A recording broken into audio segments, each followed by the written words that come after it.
Disney's Little Einsteins, Leo's Baton.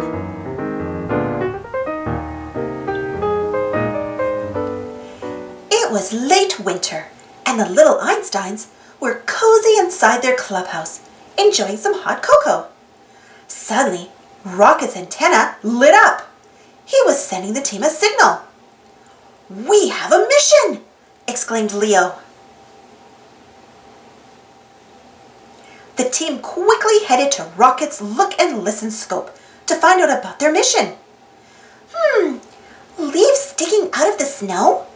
Annie wondered aloud. "I bet it's a flower trying to push its way through the snow," guessed Quincy. "Oh, it's a crocus, the first sign of spring," June exclaimed. "Our mission must be to help spring arrive," Leo said excitedly. "And to do that, we'll need to get the crocus to bloom." "What season is it where you live right now? Is it spring, summer, winter, or fall?"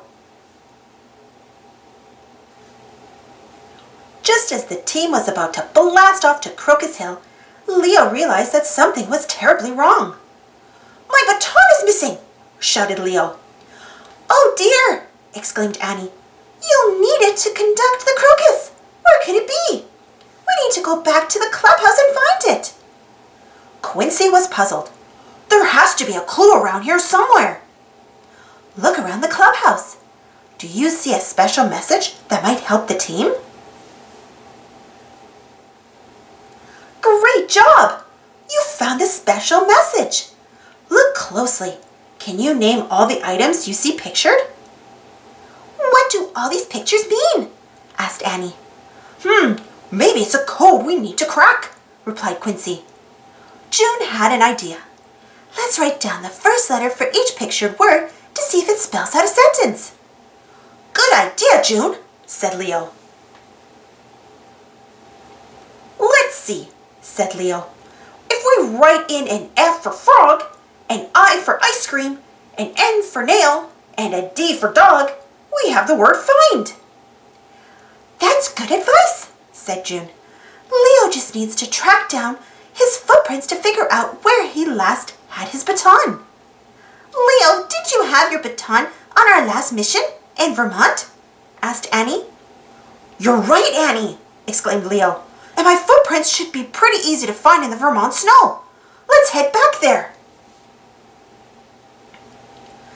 Once in Vermont, the team quickly found 3 sets of tracks in the snow, but had to figure out which set was Leo's. Number 1. Are they the first set of tracks? No, those are rabbit tracks. Can you hop like a rabbit? Number 2. Are they the second set of tracks? No, those are bear tracks. Can you growl like a bear? Number 3. Are they the third set of tracks? Yes, those are Leo's footprints. "Awesome job, Leo!"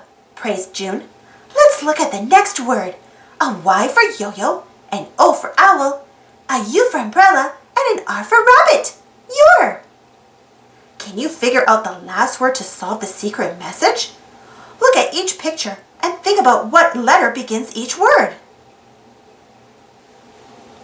"The final word is footprints!" shouted Quincy. "Find your footprints! That's the secret message!" Let's follow Leo's footprints to see where they lead. Can you help? Use your finger to retrace his steps. Where do his footprints end? Great job! They end at the maple tree. Look at the other footprints in the snow. Can you identify some of the animal tracks you see? Try to match them up with the animals you see in the forest. June was the first to arrive at the maple tree. "Here it is," she said, using her handkerchief to wipe off Leo's sticky baton. "It must have gotten stuck to the sap on this tree when we were learning how to make maple syrup." "Guess we really got ourselves into a sticky situation," giggled Annie. "I cannot believe it!" exclaimed Quincy. "Following our footprints really worked. We found Leo's baton, and now we're ready to wake up spring."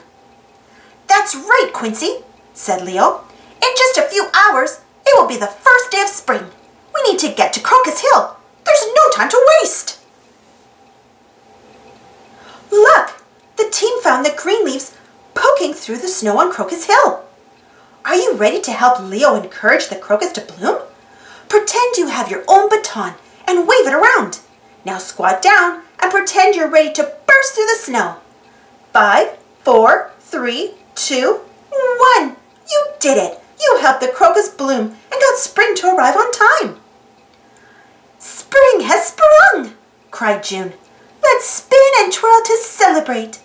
Pretend your arms are light and airy petals swing in the springtime breeze.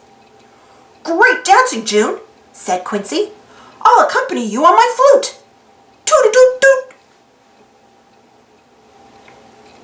Look, exclaimed Annie. The snow is melting and leaves and flowers are popping up everywhere.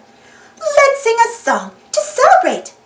If you know the tune to Twinkle, Twinkle, Little Star, then you can sing our springtime serenade. Crocus, crocus, hear us sing. Thanks to you we now have spring. You've helped to melt the snow away and brought us such a sunny day. Crocus, crocus, you're the reason we all can enjoy the season. We followed our footprints, found Leo's baton, and helped the crocus to spring into action, said Quincy. What a day. Let's give ourselves a big hand, giggled Annie, clapping her hands together. And don't forget to take a bow, said June. Great job, team, exclaimed Leo. Mission completion. Thanks for watching. Don't forget to subscribe and share, and follow me on Instagram and Twitter. And for more Disney Little Einstein stories, check out my Disney Little Einsteins playlist. And if you enjoyed this story, don't forget to give this video a thumbs up. It really helps the video and the channel. Thanks for joining me today, and we'll see you all in the next adventure.